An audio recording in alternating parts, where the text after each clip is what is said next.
Hello again, everyone. Welcome back to the channel. Okay, guys, the winning streak is finally over.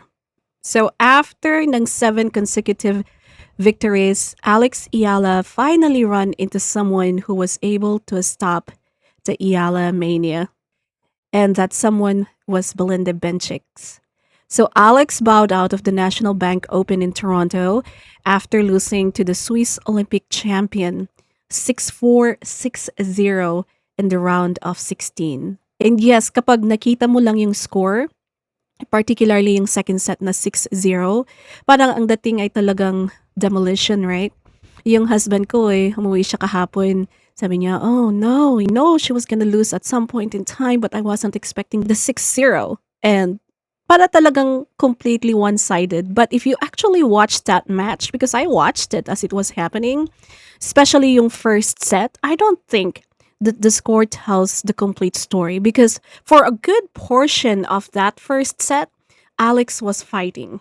She was hanging with Bencic. She broke her, they came back, she tied the set. And there was actually a moment when you could imagine Alex turning this into another one of those crazy 3-set Eala matches that we've gotten used to seeing. But this time, Bencic said no. And personally, I think this match showed us something very important about where Alex is right now. Not only how good she has become, but also what she still needs to improve if she wants to consistently beat players of Bencic's caliber. So let's talk about it, mga kaibigan. The first Olympic singles gold medalist, she is a former Canadian Open champion, and she has years of experience playing against the best players in women's tennis. So when Alex gave her a short opening, Bencic didn't need a second invitation. She was like, I'm taking it, Alex. But again, Alex didn't go away, so that's good. At 4-2, she held. It became 4-3. Then Alex broke Bencic again, 4-4. And that, for me, was the most interesting point of the entire match. Because, again, imagine this. Kung ikaw si Alex, and you've played an exhausting stretch of tennis. You've just won Washington. You've gone through 2 more matches here in Toronto. You had that very physical battle against Katie McNally the other day. There was also that concern about the ankle after McNally match. And now you're playing Belinda Bencic. Yet suddenly, 4-4. You're right there. 2 games away from taking the first set. This was the moment when Bencic showed exactly why experience matters.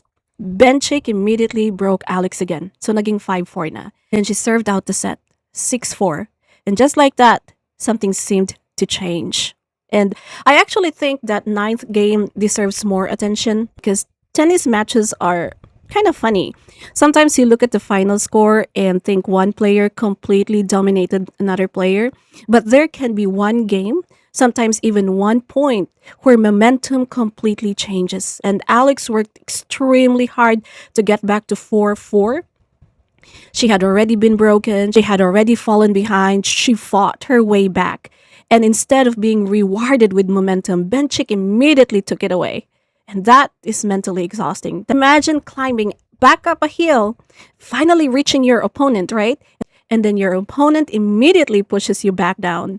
And after Bencic won that first set, Alex never won another game. That Alex beat Jessica 4-6, 6-4, 6-0 to win her first WTA Tour title, a victory that made her the first Filipina to capture a WTA level singles crown.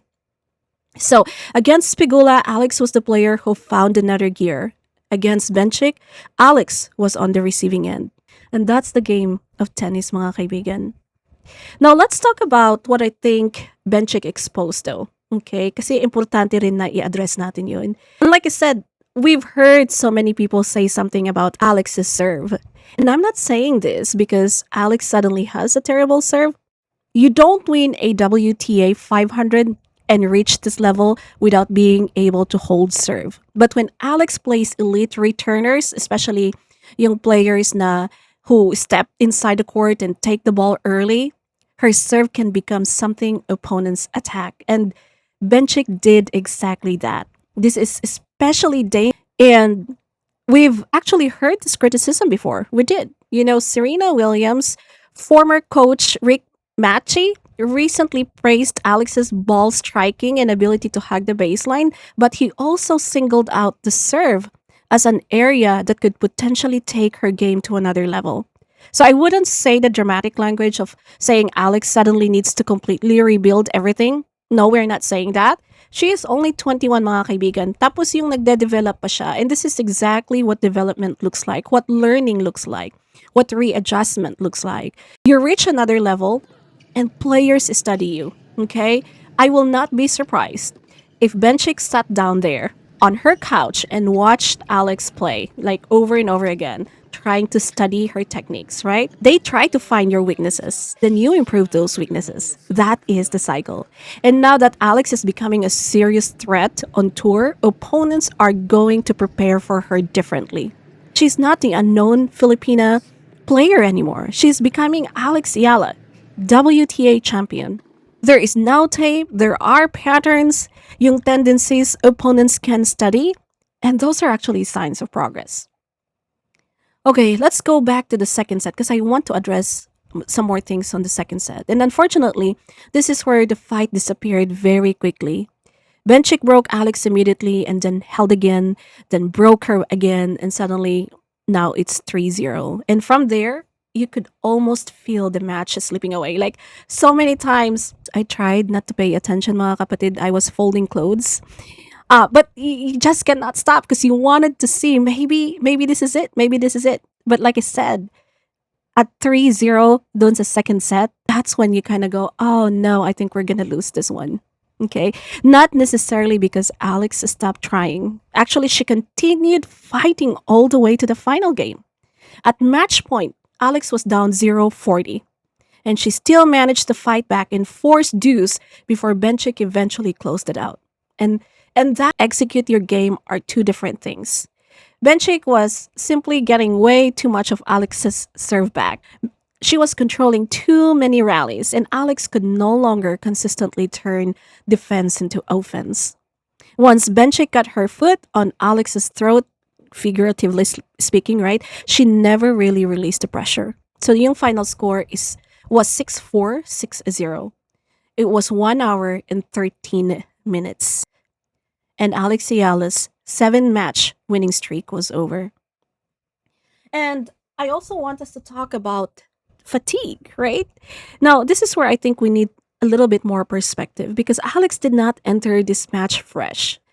So think about her, about what this young tennis player has done over the last several days.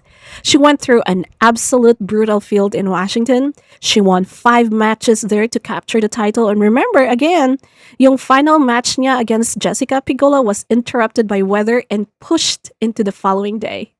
Then almost immediately, she flew to Toronto for another tournament, another city, right? More pressure because she's now a champion, right? More media coverage, more practices, more matches, and then against Katie McNally, Alex had to survive another long 3-set battle. And for me, that was a concern after she appeared to slightly twist yung right ankle niya during that match. By the time she stepped onto a court against Bencic, how much was actually left in the tank for Alex? We will never completely know. And I don't want to take anything away from Belinda Bencic because Bencic earned this victory. She recognized where Alex was vulnerable and attacked it. And that's what champions do. But I also don't think it's unreasonable to say that Alex did not look like the same explosive player we saw earlier in this North American run. Athletes are human, right? Eventually, the body collects the bill. Maybe losing here isn't the worst thing. And I know us Filipino fans, we want Alex to win everything, right? Every tournament, every match, every set, maybe every point, right? Pero guys, hindi pwede talaga. Even the greatest tennis players in history lose matches. And there is another reality here. Sometimes a loss gives your body something winning doesn't. Time. Alex doesn't have to prepare for another Toronto match tomorrow. So she will have more time to recover, to get treatment. She can work on that ankle if it still needs attention. She can sleep. And most importantly, she can reset mentally. And that's important because Cincinnati is coming very quickly. The Cincinnati Open main draw starts this week, with first round play beginning August 13 and second round play scheduled across August 15 and 16. So Alex really doesn't have much downtime. And there's something else I've been thinking about. Maybe Alex need to be careful about how much tennis she plays between now and the US Open. Okay? I'm not saying she should withdraw from Cincinnati, but that's a decision for Alex and her coaches and her medical team will have to make, right? But obviously, there are ranking points, we know that, prize money, and of course, valuable matches available in Cincinnati. But the bigger picture matters too. The US Open main draw begins August 30 in New York. So, and assuming Alex competes there, I would much rather see her arriving in New York healthy, at Yung fresh, than exhausted after squeezing every possible match out of the summer. Because we have to remember, mga kapatid, the US Open isn't just another tournament for Alex. There is history there. She won the US Open girls singles titles back in I think 2022. And now she's going back not as a junior prospect anymore, but as a WTA champion. So as a top level professional, as someone opponents now know can beat elite players. So that's a completely different Alex Eala walking into New York. So, yung Cincinnati, yes, important. Important yung Cincinnati, but managing the body is also part of becoming an elite professional athlete because sometimes the smartest move isn't asking how many tournaments can I play. It's asking where do I want to peak. There's also another reason why I'm glad Alex faced someone like Belinda right now, because this is exactly the type of opponent she needs. Bencic doesn't give Alex easy rhythm. She is incredibly good at taking the ball early, like we said. She's very good at redirecting the pace, and she doesn't allow you much time to recover your position. So Alex now experienced what happens when somebody can play her own aggressive early ball style at an extremely high level. And that is a valuable lesson for Alex because Alex's ceiling isn't determined by whether she can beat players ranked 50 or 70. We're past that conversation, way past that conversation. The question is becoming, can Alex consistently beat the women ranked inside top 20? Can she beat them when she's tired? Can she hold yung serve when they attack her second ball? Mapoprotektahan ba niya yung 4-4 situation against an Olympic champion? Or that makaka-recover ba siya physically across multiple deep tournament runs? Those are much more exciting problems to have because those are the problems of someone trying to become one of the best players in the world. And please, and this is what I told my husband, please, no panic over the 6-0. I told my husband, do not overreact to the bagel. Yes, I get it. 6-0 is ugly. Nobody wants to see that. Alex definitely doesn't want to see it. But one set does not erase 7 consecutive victories. It does not erase Washington. It does not erase the title. It doesn't erase the quality of opponents she has beaten. And certainly doesn't mean Alex was somehow exposed as a fraud. She's not. A week ago, Alex herself handed Jessica Pigula a 6-0 set. Now Bencic handed one to Alex. Welcome to the professional tennis. Right? Sometimes ikaw ang nagbibigay, sometimes ikaw ang nakakatanggap. The more important thing is what you learn from it. So where does this leave Alex Eala, mga kaibigan? Her 7-match winning streak is over, but look at what happened during those 7 wins. She became a WTA champion. She pushed herself to a new career high. She drew enormous Filipino crowds. She showed she can beat established names, and she carried that momentum into another major tournament and reached the round of 16. Reuters noted after her Washington championship that her breakthrough had put even more attention on her heading toward the US Open. While the WTA confirmed yung Toronto run ended only after Bencic stopped her in the 4th round. So I am not looking at Toronto and saying, sayang, talo si Alex, right? I'm looking at Toronto and saying, okay, now we learned something. Belinda showed Alex what the next level looks like. Protect the serve better. Find ways to shorten points when you are physically tired. And maybe most importantly right now for Alex is recovery.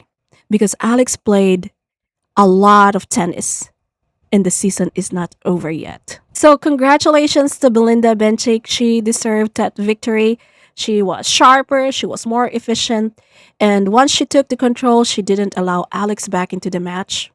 For Alex, no drama, no panic, no disappointment about the bigger picture. The streak had to eventually end. 7 straight wins, including a WTA 500 championship, is already an incredible run. Now let that body recover, Alex. Take care of that ankle and work on the serve. Reset. Cincinnati is here, and after that, New York is waiting. And assuming Alex Eala plays the US Open, I have a feeling Filipino fans are going to make themselves heard again. Because if Washington and Toronto taught us anything, wherever Alex Eala goes these days, the Philippines follows. So what do you think, guys? Did fatigue finally catch up with Alex? With the US Open approaching, would you rather see Alex make another deep run in Cincinnati, or would you prefer that she gets much needed rest before New York?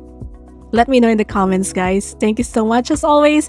If you enjoyed this video, don't forget to like and subscribe, and I'll see you in the next one. Thank you!